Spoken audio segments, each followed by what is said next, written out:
Pakistan versus south Africa का आज दूसरा टी20 खेला जाएगा और पाकिस्तान ने अपनी प्लेइंग 11 का ऐलान कर दिया है। एक चेंज किया पाकिस्तान ने, जो कि I think may be required था, और पाकिस्तान ने बैटिंग उसमें अपनी लंबी की है। पहले प्लेइंग 11 में आपको बताता हूँ। मोहम्मद रिजवान, बाबर आजम, साइम अयूब, उस्मान खान, तैयब ताहिर, मोहम्मद इरफान खान, अब्बास अफरीदी, शाहीन शाह अफरीदी, जहादाद खान आए हैं इस मैच में सुफियान मुकीम की जगह पे, हारिस रऊफ है, अबरार अहमद है। सो ये प्लेइंग 11 है जहां दाद खान आए हैं सुफियान की जगह पे। अब अगर पिछले मैच को देखा जाए तो स्पिनर्स जो थे वो उन्होंने अच्छी बॉलिंग की थी। अब वो भी इस वजह से लग रहा है क्योंकि हमने गंदी बैटिंग की थी, और हमारी तरफ से अगर देखें तो हमारी तरफ से स्पिनर्स ने कोई इतनी खास बॉलिंग की नहीं थी। अबरार ने डिसेंट की थी, लेकिन सुफियान को मार बहुत ज्यादा पड़ी थी।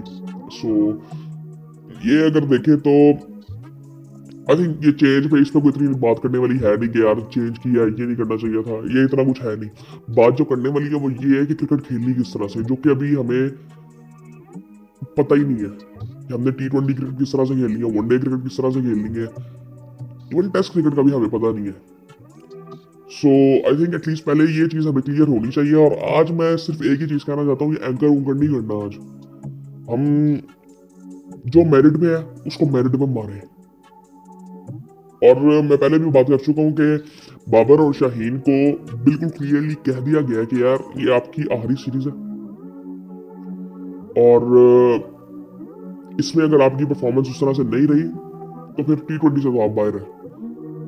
सो आई थिंक ये बिल्कुल ठीक भी है। और ये अब सिर्फ बाबर की बात नहीं है, मैं इवन बाबर की तो बात मैं करना ही नहीं चाहता। मैं सिर्फ, मेरे कहने का मतलब है जो एंकर करते हैं। बाबर, अगर इन तीनों में एक एंकर होता ना, सलमान में, बाबर में और रिजवान में, तो मैं बाबर को ही चुनता, क्योंकि इन सब में वो टेक्निकली स्ट्रॉन्ग है। रिजवान की ऑफ साइड की गेम है ही नहीं, तो बाबर वहां पे भी ऊपर उससे आ जाता है। उसके बाद अब अगर देखते हैं सलमान को, सलमान जो बाहर बैठा हुआ है, मेरे ख्याल से अगली सीरीज में तो वो स्क्वाड में भी नहीं होगा। जिस तरह से हमारी टीम अब आगे आने वाले टाइम में बनेगी, मुझे नहीं लगता कि वो स्क्वाड में भी होगा। और बाबर को आई थिंक, मैं समझता हूँ कि होना चाहिए, लेकिन एक बाबर के साथ सिर्फ रिजवान, इसके अलावा फिर हमें बैट्समैन ही ऐसे चाहिए कि जो कि हमें ना फिर 150 180 के स्ट्राइक रेट से ना बाद में करके दे। हमें 200 220 वाली क्रिकेट एटलीस्ट खेलनी पड़ेगी कम अज कम। एक गंदी क्रिकेट भी खेले तो हम 180 करें। सो आई थिंक ये चीज़ें थोड़ी सी देखने वाली है। बाकी इस पर क्या इतनी लंबी बात करने वाली मुझे नहीं लगता है कि प्लेइंग 11 पे इतनी लंबी बात करनी चाहिए। अभी एक मैच हुआ है, और सिर्फ एक ही चीज़ कही जा सकती है कि एंकर करने की ज़रूरत नहीं है। जो मेरिट पे है उसको मेरिट पे खेले, पावर प्ले को अच्छा खेले, बस ये सीधी सी बात है।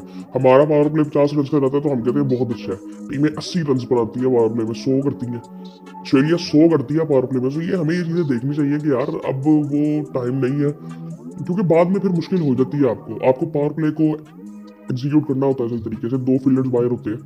सो ये चीज़ें आई थिंक अब हमें देखनी चाहिए। वो 50-60 वाली अब क्रिकेट है नहीं। सो बाकी आई थिंक फिर मैच के बाद ही बात करेंगे। इस पर इतनी ज़्यादा बात करने वाली है नहीं। हालांकि पहले मैच के बाद बहुत ज़्यादा तनकीद हुई है बाबर रिजवान पे, जो कि जायज़ थी, मेरे ख्याल से तो जायज़ थी। और आई थिंक उनको थोड़ा सा समझना चाहिए। और अब बाबर को ना वन डाउन ही खेलना चाहिए। उसकी एक वजह यह है कि पावर प्ले जब खत्म होता है ना, तो उस वक्त भी आपको ना वो जो टाइम होता है ना, उसमें आपने डॉट बॉल्स नहीं खेलनी होती, जो कि बाबर नहीं खेलता फिर। सो आई थिंक वो उस टाइम के लिए बेस्ट है। ओपनर में इस वजह से नहीं कहता, भी दोनों एक तरह के आ जाते हैं। रिजवान की ऑफ साइड की गेम बिल्कुल नहीं है, उसको मिलेगा नहीं बॉल तो वो मारेगा नहीं। अब बाबर भी शुरू में टाइम तो लेता है थोड़ा सा।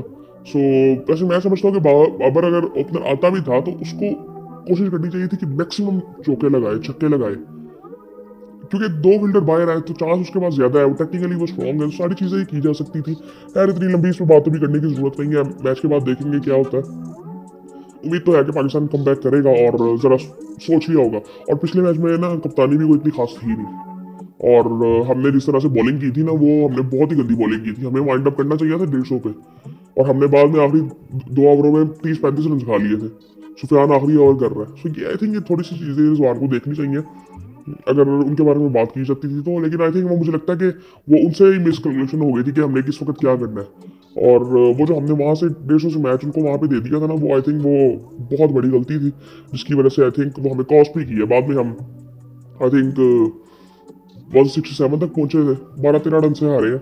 सो आई थिंक ये चीज़ें थोड़ी सी देखनी चाहिए, और आज उम्मीद कर सकते हैं कि पाकिस्तान कम बैक करेगा।